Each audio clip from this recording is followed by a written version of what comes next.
اور سورہ توبہ میں اللہ تبارک و تعالی جل شانہ ارشاد فرماتا ہے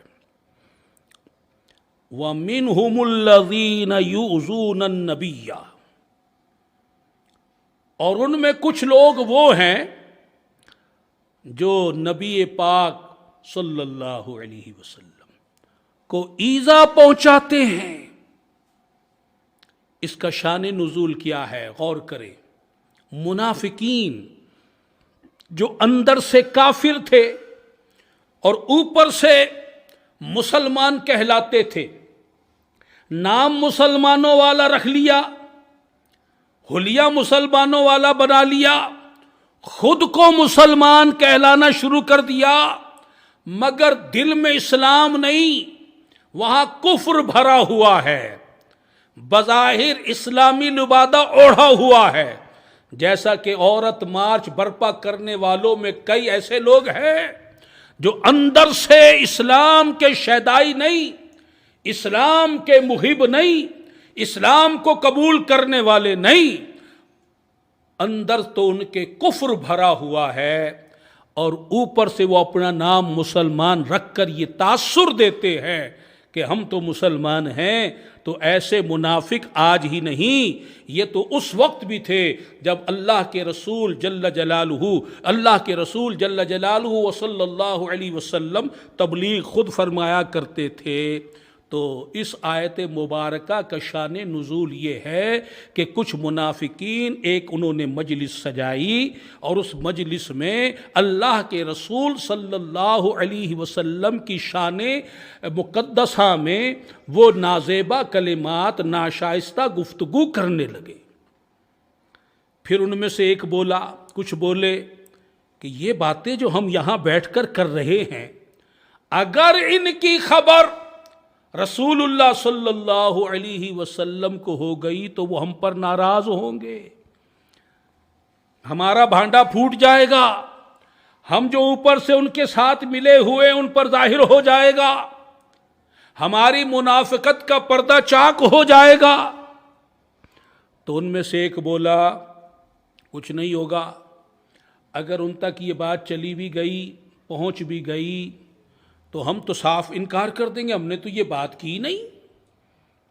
جیسے منافقوں کا وتیرہ، ہم نے تو یہ بات کی ہی نہیں، بلکہ ہم تو اس پر قسم اٹھا لیں گے۔ اور ہم دیکھتے ہیں کہ اگر کوئی قسم اٹھا لے تو پھر رسول اللہ صلی اللہ علیہ وسلم خاموش ہو جاتے ہیں، پھر اس کے خلاف بات نہیں کرتے، اور بات آئی گئی ہو جائے گی۔ اس لیے ڈرو نہیں، باتیں کرو جو تمہیں کرنی ہے، اپنا پروگرام چلاؤ اسلام کے خلاف، بانی اسلام کے خلاف، اپنی مجلس کو گرم کرو۔ اب یہاں ایک سوال پیدا ہوتا ہے، اللہ تبارک و تعالی جل شانہ فرما رہا ہے وہ منافقین کے بارے میں کہ جو ایک کمرے میں بند ہو کر ایک مجلس کر کے وہاں پر رسول اللہ صلی اللہ علیہ وسلم کے خلاف ناشائستہ گفتگو کر رہے ہیں، آپ کی بے ادبی و توہین اور مخالفت کر رہے ہیں، کہ اللہ فرما رہا ہے وَمِنْهُمُ الَّذِينَ يُؤْذُونَ النَّبِيَّ، کہ یہ وہ لوگ ہیں کہ جو میرے نبی کو اذیت پہنچاتے ہیں، وہ تو دور بیٹھے ہوئے بند کمرے میں رسول اللہ کی مخالفت میں، دین کی مخالفت میں، شان و عظمت رسول کی مخالفت میں باتیں کر رہے ہیں۔ تو اللہ فرما رہا ہے ان کی باتوں سے میرے نبی کو اذیت ہو رہی ہے، جب نبی کو پتہ ہی نہیں وہ دور بیٹھے کر کیا رہے ہیں، کیا رہے ہیں، تو اذیت کیسے ہوگی؟ تو قرآن سے پتہ چل گیا کہ رسول اللہ صلی اللہ علیہ وسلم کو ان کی باتوں سے اذیت اس لیے ہو رہی تھی کہ آپ سے پوشیدہ نہیں تھی ان کی مجلسیں، ان کی گفتگو آپ جانتے تھے، سنتے تھے، تبھی تو آپ کو تکلیف ہو رہی تھی۔ قرآن تبھی تو فرما رہا ہے کہ وہ اس مجلس میں میرے نبی کے خلاف گفتگو کر کے میرے نبی کو اذیت پہنچا رہے ہیں۔ اگر ایک ہی شہر میں رہتے ہوئے رسول اللہ صلی اللہ علیہ وسلم کے خلاف گفتگو ہو، اور آپ اسے سن بھی رہے ہیں، دیکھ بھی رہے ہیں، دل رنجیدہ ہو رہا ہے۔ اللہ محبوب کی رنجیدگی کو دیکھتے ہوئے قرآن نازل فرما رہا ہے۔ تو آج جو اس مہینے میں ملک پاکستان کے بڑے شہروں میں عورت مارچ کی صورت میں جو بے حیائی کا پرچار کیا گیا، جو بدتمیزی کا طوفان برپا کیا گیا، جو اللہ و رسول کے خلاف نعرے بازی کی گئی، کتبے اٹھائے گئے، کیا